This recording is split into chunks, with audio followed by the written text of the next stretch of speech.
McDonald's bacon, egg, and cheese McGriddle, but without all the carbs. Let me show you how I made it. First, we're gonna make a chaffle batter. You're gonna take 2 tablespoons of almond flour, 1/4 teaspoon of baking powder, along with a teaspoon of vanilla, and you're gonna wanna add, this is the secret ingredient, a tablespoon of sugar-free syrup. And then you're gonna add 1 egg, and yes, I did remove the shell before I started stirring. Go ahead and give that a good mix until it's well combined. Once you have it all mixed up, you can set it off to the side. Now for the next step, you're going to want to dust off those mini dash makers that you've had stored in your cupboard. You're going to spray it down with some nonstick spray and crack an egg. And yes, there's another damn shell. You're going to add some salt and some pepper, and don't come at me, I love a ton of pepper on my eggs. Close the lid and let it do its thing.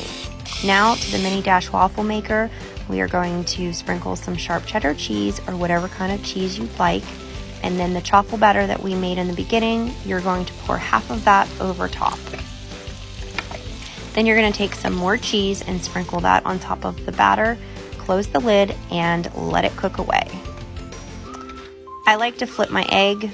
I have no reason why, I just do it. Once it's cooked, you can go ahead and turn your mini dash maker off and set it aside.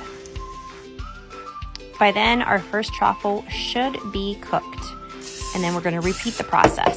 Spray it with some nonstick spray, add some sharp cheddar cheese and the remaining batter, and you guessed it, more cheese goes on top. Close the lid and let that bad boy cook. Once it's cooked, go ahead and pop it out, and it's time to assemble. Okay, the moment you all have been waiting for. It is time to assemble our bacon, egg, and cheese McGriddle. So you want to take one of the chaffles, put it down on a plate, add your egg, cheese, and of course, bacon.